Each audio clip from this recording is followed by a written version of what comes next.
আজকেই প্রধানমন্ত্রী দামোদর মোদী বঙ্গ সফরে আসছেন। মাত্র কয়েক ঘন্টা পরেই আসছেন প্রধানমন্ত্রী দামোদর মোদী। গতবারে আলিপুরদুয়ারে সভা করেছিলেন প্রধানমন্ত্রী মোদী। এইবার সভা করবেন আলিপুরদুয়ার থেকে 180 কিলোমিটার দূরে দুর্গাপুর, সেখানে সভা করবেন। একগুচ্ছ প্রকল্প নিয়ে আসছেন বাংলায় প্রধানমন্ত্রী দামোদর মোদী। একাধিক প্রকল্প নিয়ে আসছেন প্রধানমন্ত্রী দামোদর মোদী। পুরুলিয়া বাঁকুড়ার জন্য আছে গ্যাস পাইপ উদ্বোধন, হুগলির জন্য আছে সৌরশক্তি প্রকল্প। একাধিক প্রকল্প নিয়ে বাংলা সফরে প্রধানমন্ত্রী দামোদর মোদী।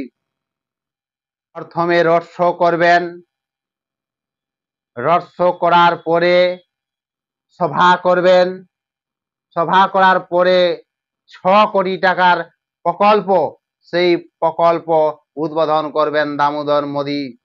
দুর্গাপুরে মোদীর সভায় এবার কিন্তু দিলীপ ঘোষকে দেখা যাবে না। গতবারও তাকে দেখা যায়নি, আলিপুরদুয়ারে প্রধানমন্ত্রী সভাতে দেখা যায়নি। এই সভাতেও কিন্তু দিলীপ ঘোষ থাকছে না। কর্মীরা ডেকেছিলেন তাই আমি হ্যাঁ করেছিলাম। পার্টি ডাকেনি, হয়তো পার্টি চায়ও না আমি যাই, অস্বস্তি হবে, সেই জন্য আমি যাচ্ছি না দুর্গাপুরে মাননীয় প্রধানমন্ত্রীর সভাতে। দিল্লিতে বিশেষ কাজে যাচ্ছি, পার্টির আমাকে কর্মীরা ডেকেছিলেন তাই আমি হ্যাঁ করেছিলাম। পার্টি ডাকেনি, হয়তো পার্টি চায়ও না আমি যাই, অস্বস্তি হবে, সেই জন্য আমি যাচ্ছি না দুর্গাপুরে মাননীয় প্রধানমন্ত্রীর সভাতে। এই দুর্গাপুরে মোদীর সভাতে এবার নতুন করে একজনকে দেখা যাচ্ছে, তার নাম হচ্ছে বাংলার অভিনেতা মিঠুন চক্রবর্তী। দুর্গাপুরে মোদীর সভাতে থাকছেন বঙ্গের অভিনেতা মিঠুন দা, আর বঙ্গ নায়া সভাপতি সমীর ভট্টাচার্য, উনি কিন্তু সভাকে পরিচালনা করছেন, সভা দেখভাল করছেন। আলিপুরদুয়ারের সভার 2 মাস পরে আবার আসছেন বঙ্গে প্রধানমন্ত্রী নরেন্দ্র মোদী। বঙ্গকে পরিবর্তন চাই, তোষণের থেকে মুক্ত চাই। গতবারে প্রধানমন্ত্রী দামোদর মোদী এসে মালদা মুর্শিদাবাদের কথা তুলে ধরেন। এবার পশ্চিমবঙ্গের মানুষকে কি বার্তা দেন সেটা কিছুক্ষণ পরেই জানা যাবে। সাধারণ মানুষ বলছে যে প্রধানমন্ত্রী দামোদর মোদী এই দুর্গাপুরে 6 বছর পরে আসছেন, তাতে সাধারণ মানুষ খুব আনন্দিত, খুব খুশি। ঐতিহাসিক দুর্গাপুরের বুকে ঐতিহাসিক 6 বছর পর, একদম 6 বছর পর এরকম, আর আমরা যে এরকম একটা দিনের সাক্ষী থাকবো এটা আমরা কোনোদিনও ভাবতে পারিনি। আমাদের কাছে এটা ভগবান দর্শনের তুল্য। এই দুর্গাপুরের পবিত্র মাটিতে আসছেন নরেন্দ্র দামোদর মোদী, সেখানের জনসাধারণ মানুষ একেবারে হইচই হয়ে যাচ্ছে। এই প্রধানমন্ত্রী এই পশ্চিমবঙ্গকে পরিবর্তন চায়। পশ্চিমবঙ্গের মানুষ কেন্দ্র থেকে বঞ্চিত করছে এই আমাদের দিদি।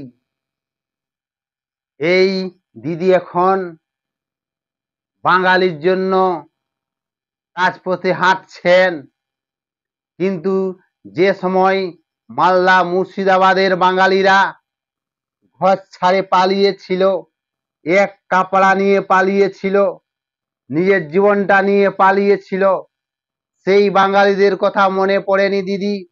তারা কি বাংলা ভাষায় কথা বলেনি? তারা কি বাংলার নয়? তাহলে সেই বাঙালিদের কথা আপনার মনে পড়েনি? জেহাদিরা তাদের ঘর বাড়ি জ্বালিয়ে দিয়েছিল, দোকানদারি জ্বালিয়ে দিয়েছিল, সেই দিনের কথা মনে পড়েনি দিদি? আজ আপনি বাঙালিদের জন্য একেবারে জলে ভিজে ভিজে রাজপথে হাঁটলেন। ও বুঝেছি, 2026 বিধানসভা, সেই বিধানসভায় বাঙালিদের ভোটকে কি করে আটকা যায় তার জন্য একেবারে জলে ভিজে ভিজে রাস্তায় নামছেন, কিন্তু বাংলার বাঙালিরা আপনাকে কেউ ভোট দেবে না। বাংলার বাঙালিরা আপনাকে একেবারে উপড়ে ফেলবে 2026 বিধানসভা ভোটে। আর মোদি হে সবকা সাথ হে সবকা বিকাশ হে। পশ্চিমবঙ্গ একাধিক প্রকল্প নিয়ে আসছেন প্রধানমন্ত্রী দামোদর মোদি।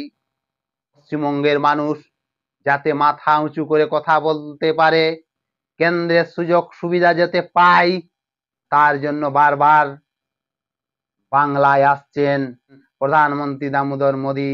2026 বিধানসভা ভোটকে কেন্দ্র করে পাখির চোখ হিসাবে দেখেই এবার আসছেন বাংলায় প্রধানমন্ত্রী দামোদর মোদি।